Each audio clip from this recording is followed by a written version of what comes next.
Robert Prevost may have been born in Chicago, but his priestly life has been truly global. Early on, he left the comforts of the United States to serve as a missionary in Peru, immersing himself in the struggles and hopes of communities far removed from American wealth and influence. His decades in Latin America gave him a profound understanding of the global South. Where Catholicism is growing fastest, it's important to remember, Latin America holds the world's largest Catholic population. Nearly 40% of all Catholics live there. Prevost's ability to connect with these communities, speak their language fluently, and understand their pastoral needs gives him a reach and empathy that many other cardinals simply don't have. He brings with him not just an American identity, but a deeply Latin American heart. Today's Catholic Church is no stranger to internal divisions. Whether it's progressives pushing for reforms or conservatives fighting to preserve tradition, the tensions can run deep. But Prevost has earned a rare reputation as a bridge builder. He's known for fostering dialogue, for listening carefully to all sides, and for promoting unity in times of discord. He doesn't fit neatly into one ideological camp or another, which makes him a compelling figure for a church hungry for healing. His ability to mediate between opposing visions of Catholicism is not just a political skill, it's a pastoral gift, and one that the cardinals clearly valued. Prevost's rise within the Vatican owes much to the personal trust and confidence of Pope Francis. In 2023, Francis appointed him prefect of the Dicastery for Bishops, one of the most powerful and sensitive positions in the Vatican. In this role, Prevost oversaw the appointment and evaluation of bishops around the world, shaping the leadership of the Church at every level. Francis's choice of Prevost for this critical post wasn't just administrative, it was a sign of deep alignment. Prevost shares Francis's pastoral vision, a church focused on mercy, on the peripheries, on inclusion rather than exclusion. In choosing Prevost as his successor, the cardinals are sending a clear signal that they want continuity, not rupture. One of the most striking aspects of Prevost's reputation is his deep commitment to pastoral care. He's not a career bureaucrat, nor is he known for engaging in ideological battles. Instead, his ministry has been marked by closeness to the people, especially the poor, the marginalized, and the vulnerable. In an era when many Catholics feel alienated from church leadership and frustrated by scandals and cover-ups, Prevost's humble, people-centered approach offers a refreshing alternative. He embodies the idea of the Pope as a shepherd, not a prince, someone who walks with his flock rather than ruling from above. Though American by birth, Prevost's long years in Latin America have shaped his worldview in profound ways. He's fluent in Spanish, culturally attuned to Latin American realities, and widely respected across the region.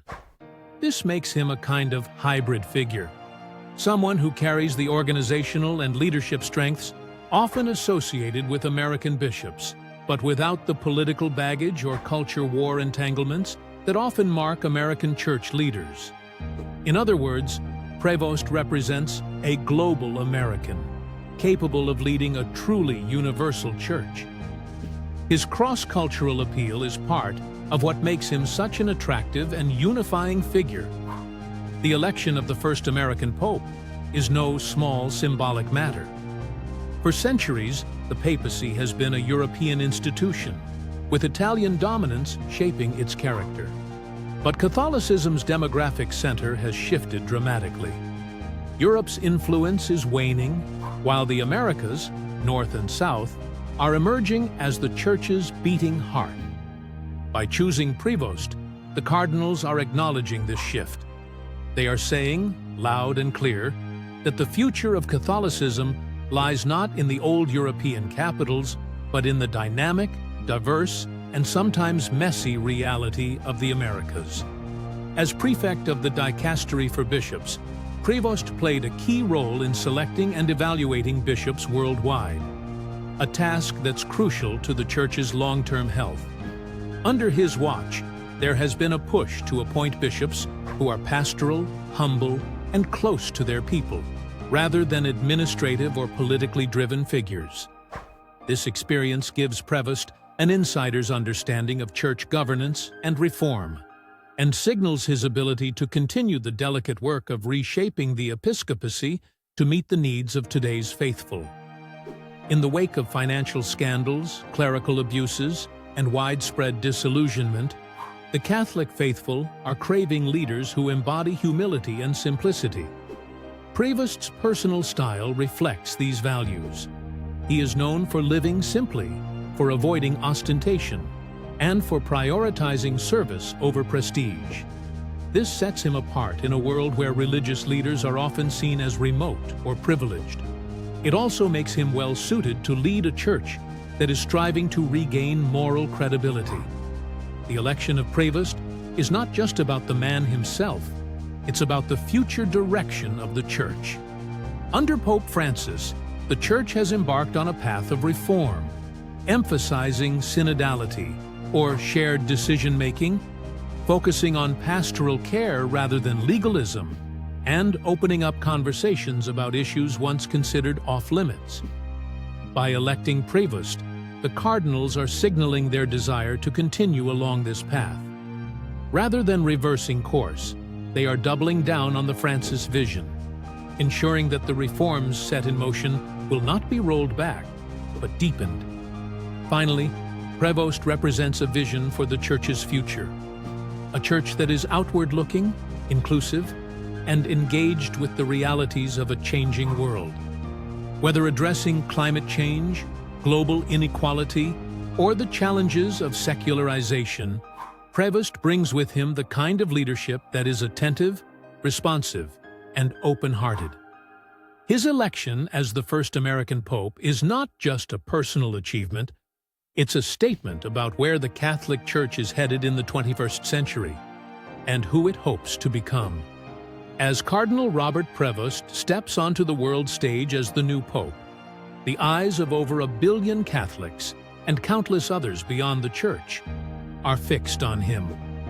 His journey from Chicago to Peru, from missionary work to the heights of Vatican leadership, has prepared him for this moment.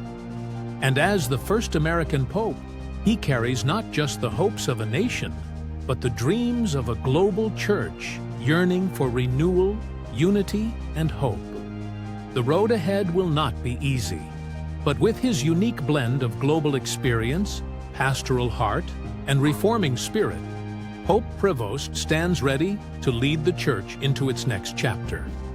And if you've enjoyed this deep dive into this historic moment, don't forget to hit that like button and subscribe to the channel for more insightful stories, updates, and analysis on the Catholic Church and beyond.